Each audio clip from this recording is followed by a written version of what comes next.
Continuando aqui na apresentação, voltando aqui rapidamente, vai mostrar alguns dos pós-processamentos, né, que nem a gente já fez, aqui para o NACA 0012, que nem a gente visualizou, tá? Só muda um pouco a escala de cores. Aqui para o NACA 6412, que a gente acabou de ver, né? Essa região de velocidade aqui maior e de pressão também. E aí a gente tem a comparação, né, com os valores experimentais dos coeficientes, né? Se a gente der uma olhadinha aqui dentro da pasta, rapidamente, vocês vão ver que surgiu essa pasta aqui, Post-Processing, né? O que é esse Post-Processing? Todos aqueles valores de coeficiente de arrasto e de lift que a gente viu ali no log, ele salva dentro dessa pasta. Então a gente entra, Post-Processing, aí vai ter forces e forces coefficients. No caso, a gente quer ver o forces coefficients, né? São os coeficientes ali. Então vai ter para cada tempo, né? Vai ter um. Aqui no caso ele salvou para o 0,29. Já pode dar uma olhada. E ele vai dar esse coeficiente ponto dat.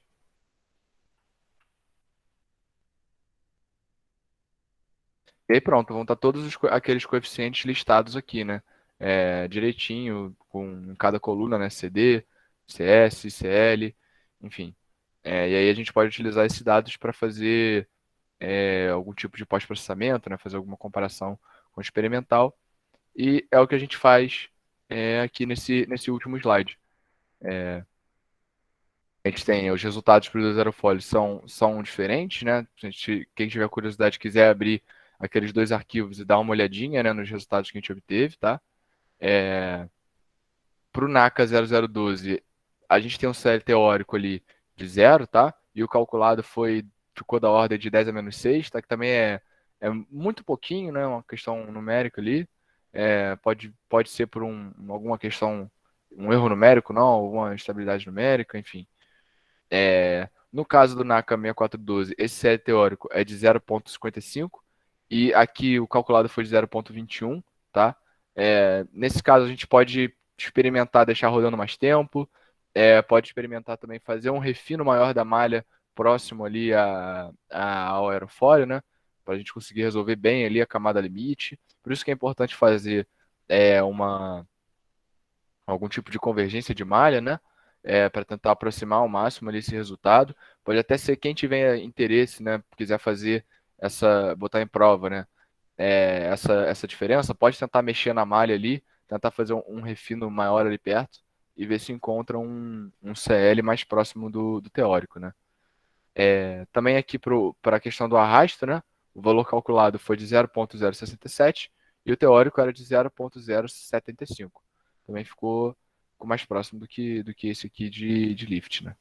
Em relação ao da NACA era 0,0054 e o teórico era de 0,007. Beleza, pessoal? Tudo tranquilo? Acho que esse tutorial era isso, tá? Esses dois aerofólios. Então, se tiver tudo bem, se estiver tudo tranquilo, se ninguém tiver nenhuma dificuldade, a gente pode partir para o próximo já. E o que vocês acham? Tá tudo bem? Vocês querem ver mais alguma coisa aqui? Querem perguntar alguma coisa? Tô à disposição aí, pessoal, passando agora para esse último tutorial do módulo 2, que é do misturador, né? O Mixer Vessel. Também deixei disponível lá na parte do caso para vocês, tá? Esse é um caso bem interessante, né? Porque é um caso de malha móvel. Então, a gente vai mudar bastante aí do que a gente já viu nesses últimos tutoriais, né?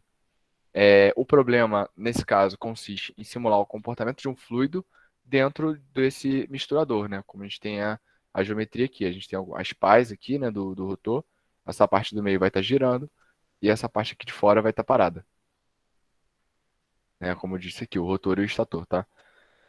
Vai ter uma velocidade, no caso, relativa entre essas pás. Aqui a gente tem algumas condições de contorno, tá? No caso ali, no rotor, a gente vai ter esse moving wall velocity, né? E no estator também. Que vai ser, no caso, esse AMI 1 e 2, que eu vou abrir lá o casinho para a gente olhar o que é essa Cyclic AMI, né? Basicamente, o que ela faz é isso. Você vai dizer o primeiro patch onde ela vai estar, o patch que ela vai estar em contato, né? Então, eu queria mostrar a malha para vocês. Eu vou abrir no ParaView, que vai facilitar a visualização, mas aqui nesse slide a gente consegue ver melhor. Nessa região verde vai ser a parte que a gente vai ter uma velocidade angular, tá? E na região vermelha é a malha estática, né? Então, essa condição de contorno Cyclic AMI, a gente vai dar para ele aqui nessa interface, né? Entre essas duas malhas, porque o que que ele vai fazer? Ele vai mapeando esses campos, né? Conforme essa malha vai rodando, ele vai mapeando os resultados dessa malha aqui para essa aqui que está parada. Então, isso é uma estratégia muito interessante, né? Quando você tem domínios, no caso, que se movem. A geometria, nesse caso, a gente definiu no BlockMeshDict.m4, que é uma ferramenta também que utiliza vários tipos de macro, né, para fazer a malha do BlockMeshDict, tá? Então, a partir desse all-run pre, né, a gente vai conseguir ter todos os parâmetros introduzidos, né, no BlockMeshDict. A gente vai introduzir todos eles no BlockMeshDict M4, tá? E vão ser transformados no arquivo que a gente está mais acostumado, que é o BlockMeshDict. Porque logo depois disso o que ele faz é gerar, né? Gerar a nossa malha, gerar o BlockMeshDict. Então, aqui mostrando alguns parâmetros, né, do nosso domínio, tá? Como questões aqui de raio, né? Raio externo, raio dessa parte que vai rodar, né? Raio interno aqui também, dessa parte que já é furada. No caso aqui, a distância das próprias palhetas, né? Que vão estar rodando também, né? E aqui as configurações lá do M4.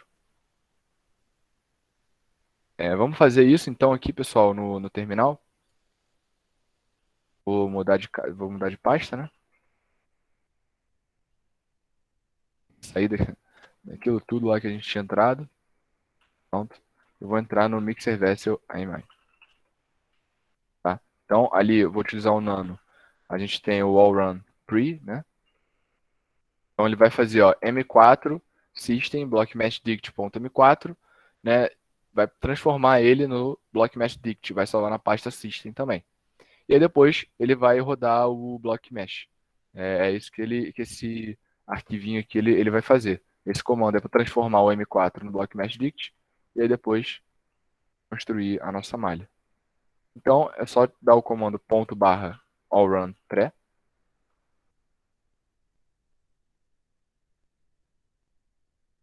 Ele vai fazer, né? Pronto. Ele já rodou o block mesh, ele já, se a gente entrar aqui na pasta system, tem ali um arquivo blockmeshdict.m4, né? Que é o que ele vai pegar de base, que é o que está na nossa apresentação.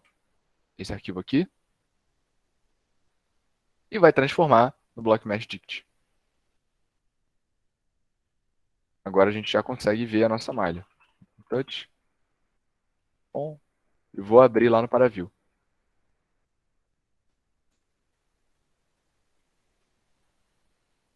Tá.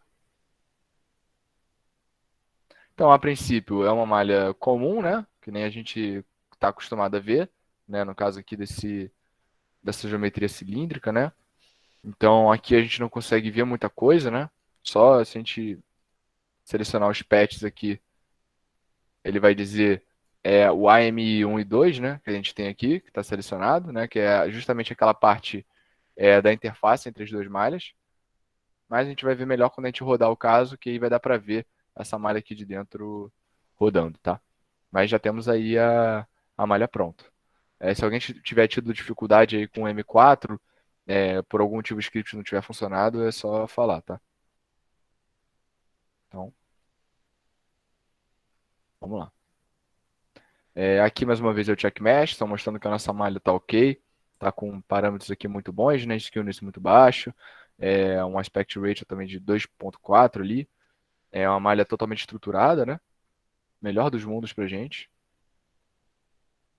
Agora a gente vai ter as condições iniciais, né, de contorno para cada célula, que nem a gente sempre dá uma olhadinha. Para cada célula, não, desculpa, para cada patch.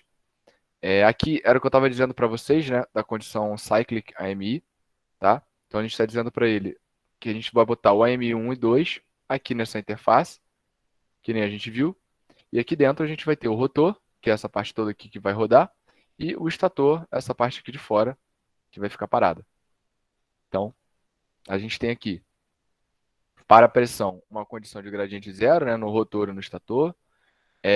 Nessa parte front e back, né, que no caso vai ser em cima e embaixo, é vazio, tá? Então agora é essa direção aqui, né, que a gente não vai estar simulando, tá? Também é uma simulação 2D. E as condições aqui de AMI, né, como a gente já falou, Cyclic AMI, nesse patch aqui de fora. Para velocidade, as condições são parecidas, tá? Mas a diferença é que agora, no rotor e no estator, a gente vai ter essa condição de moving wall velocity, né? O valor aqui está zero, mas depois ele vai assumir o valor aqui da, dessa parede, né? E mais uma vez também Cyclic AMI. Então, beleza. A gente está passando aqui agora para a questão dos modelos de transporte, né? Newtoniano, simulação laminar. E também, no caso, esse arquivinho aqui dentro do Constant é chamado Dynamic Mesh Dict, tá? Que é aqui onde a gente vai especificar a rotação da malha e qual o modelo de equações, no caso, vai ser resolvido, né? Nesse caso, a gente está usando esse modelo aqui, Solid Body, né?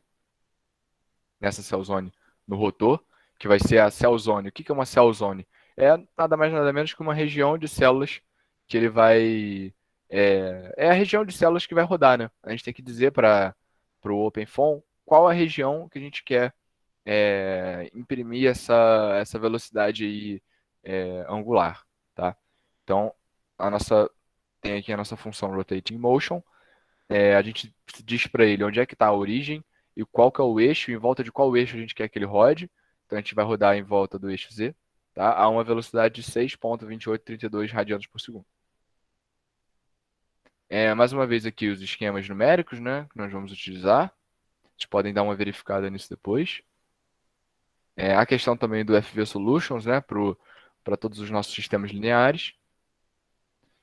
E também o monitoramento e controle do Control Dict, toda aquela parte mais de detalhes, mais depois, né? Depois que você tiver feito todo o setup da simulação, de pressão, de contorno, você vem para cá e você vai, bom, eu quero que ele rode tanto tempo, quero que o meu ΔT seja tal, né? É aqui que você configura isso. E aí, por fim, a gente executa a simulação, né? Primeiro, ele fala aqui para utilizar o comando all clean, né? E o clean case zero. E depois o all run, tá? No caso, o all run, tá? A gente pode editar ele se quiser, né? Para ele fazer todos aqueles passo a passo para gente, que no caso é rodar o all run pre e depois copiar a pasta zero. Nesse caso aqui, ele vai rodar em paralelo, tá? Esse caso, como eu tinha dito para vocês, né? É uma estratégia que tem, que é dividir a malha em vários núcleos para que possa rodar mais rápido. Então, eu vou abrir aqui o nosso all-run para dar uma olhadinha. Ó, a gente pode ver, ele já está fazendo isso. Ele vai rodar o all-run pré, que a gente já rodou, vai restaurar aqui a pasta zero, tá? Esse comando aqui é a mesma coisa que copiar a pasta 0.orig e criar uma pasta zero. Esse comando faz exatamente isso. Ele vai rodar esse application aqui, né? Decompose par. Que o que é isso? Ele vai decompor o nosso domínio, né? Ele vai pegar aquela malha, vai cortar em várias partes e vai dividir ela. No caso aqui, se eu não me engano, tá para 6 núcleos, tá? Então, se você tiver 6 núcleos ou mais no seu processador, aí no seu computador, não tem problema. Mas para quem não tiver, eu recomendo vir aqui no System, tá? E vai ter ali um arquivo chamado Decompose Pardict. Não, Decompose Pardict. Bom, tá vendo aqui, ó? Number of subdomains, 6, tá? Quem não tiver esses processadores, eu recomendo só mudar para cá para 2. Geralmente a maioria tem 2. Ou para 4, tá? Porque senão pode travar o seu computador e aí não é muito legal, né? Eu vou deixar o meu assim mesmo, tá? Aqui não tem problema. Mas para quem também não quiser rodar esse casinho aqui em paralelo, a gente pode utilizar os comandos normais, né? Sem utilizar o all run ou editar ele aqui mesmo, né? Apagar é essa linha Run Application Decompose Par, né? Quem quiser rodar em série mesmo, sem decompor o domínio, pode apagar essa linha, tá? E aí aqui ele está utilizando esse Run Parallel Get Application, tá? Que é justamente para ele rodar em paralelo. Mas para quem não quiser rodar, é só trocar esse paralelo aqui por Application, depois de apagar essa linha aqui, né? Eu acho que eu vou fazer assim, só para mostrar também. E aí depois também não vai precisar dessa linha aqui, né? Reconstruct Par, porque o que essa linha faz? Ela vai reconstruir, no caso, todos os domínios ali que ele dividir, no final da simulação ele vai juntar tudo, tá? Mas se a gente for rodar em série, não tem problema, não precisa utilizar essa linha. Eu vou salvar, pronto, e vou utilizar o comando allrun. E aí vamos ver, ele vai dar todo o passo a passo, todo o procedimento que ele estiver fazendo, ele vai mostrar aqui. Então, ó, ele já deu um restore na pasta 0 e agora está rodando o PimpleFon, tá? Ele está rodando em série. Então, vamos fazer aquilo de novo. Vou abrir um terminal novo aqui, vou iniciar as variáveis do OpenFON. Ó, nem vai dar tempo, ele já rodou rapidinho. Rodou aqui todos esses tempos, né? Já salvou. Até que nesse caso, como a malha não é muito pesada assim, ele roda rápido em série, né? Isso não fez um grande diferencial. Mas quando a gente tem malhas aí com 500 mil, às vezes 1 milhão de elementos, é bom você dividir, né? Porque aí, ao invés dele rodar 1 milhão de elementos em um processador só, se você dividir, quanto mais processadores você divide, né? Ele vai pegar uma parte menor dessa malha e vai rodar nesses processadores. Então, vamos dar uma olhada, pessoal, como é que ficou aqui o caso.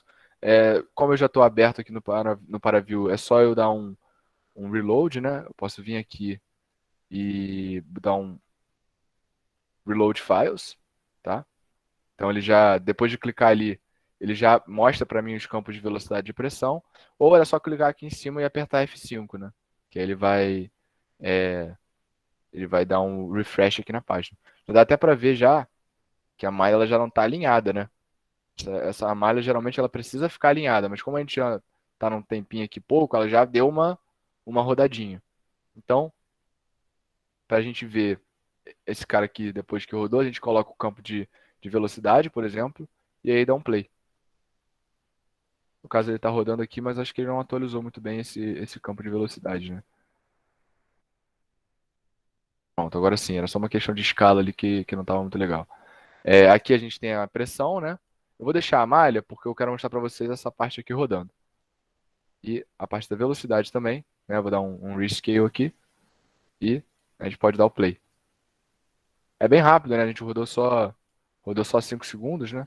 Mas se a gente passar aqui mais devagar, a gente consegue ver, né, que o domínio tá gerando, no caso, para esse lado aqui, né? Se a gente tirar a malha, a gente consegue ver um pouco melhor também, né? E dá para ver aqui como que as coisas vão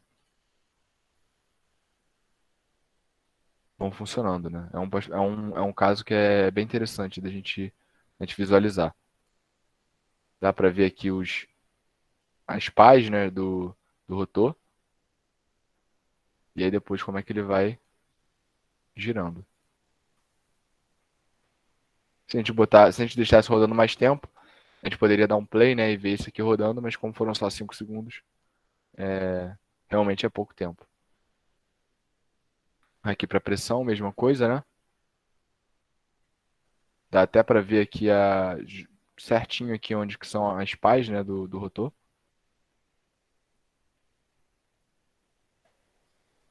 E dá para ver ele rodando aqui direitinho, né? Então eu volto aqui rapidinho para a apresentação, só para mostrar, né, esses pós-processamentos, tá? Aqui lá dentro do ParaView, a gente consegue ver no que eu estava mexendo ali, né, o botão de play para ir para frente, para trás, para a gente conseguir andar ali, né, nesses tempos. A gente pode mexer por aqui também, né, diretamente, dependendo da versão do ParaView, de como é que ela vai estar, né, se vai estar assim ou não. Mas você pode mexer por aqui também, selecionar o tempo para cima ou para baixo.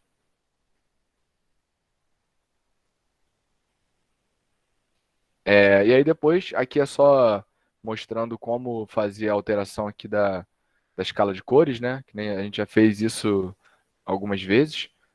É só clicar aqui nesse botão no canto superior esquerdo, Edit Color Map.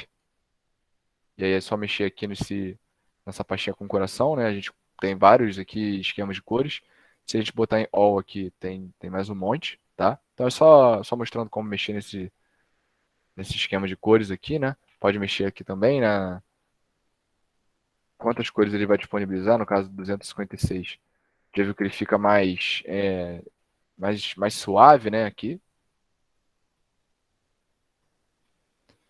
E depois esse tipo de pós-processamento, que é utilizando o String Tracer, né? Mas agora, ao invés de a gente selecionar uma linha, a gente vai selecionar aqui o chamado Point Cloud, né? Que no caso vai pegar uma região maior aqui do domínio e a gente vai conseguir ver essas linhas de corrente.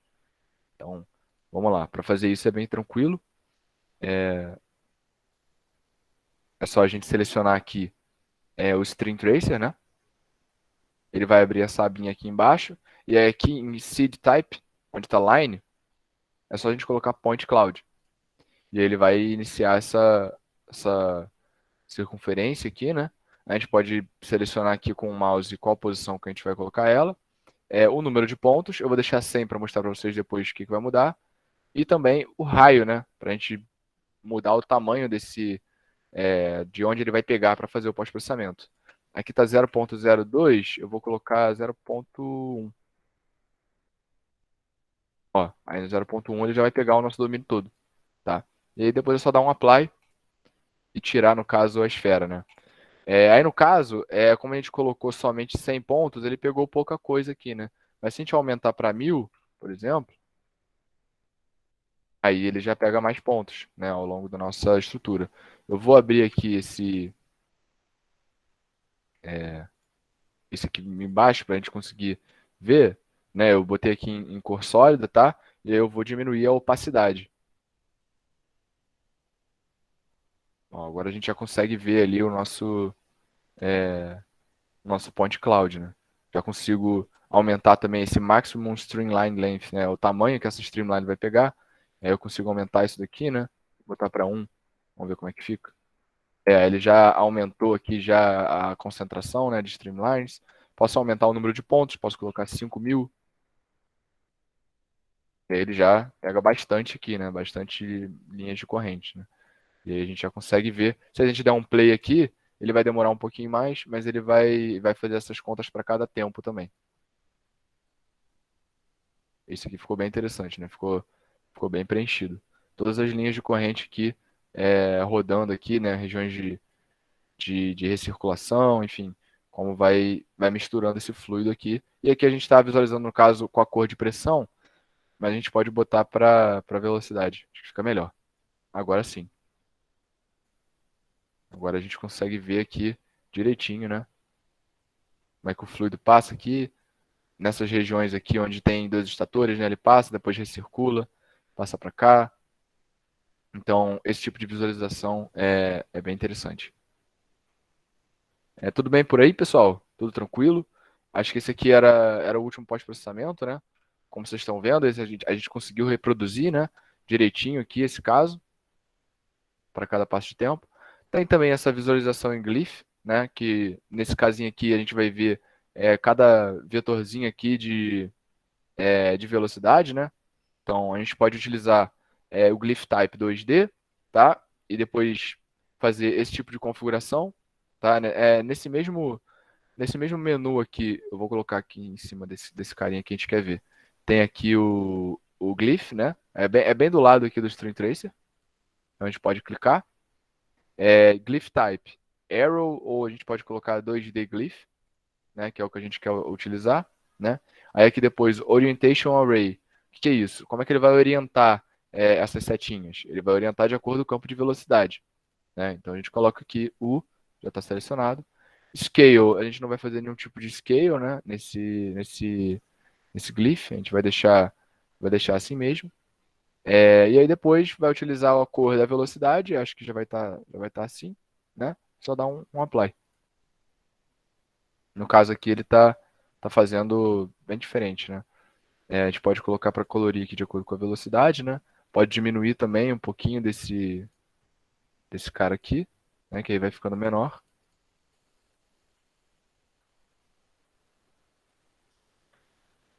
Deixa eu botar exatamente o valor que estava aqui, era 0,0046, né?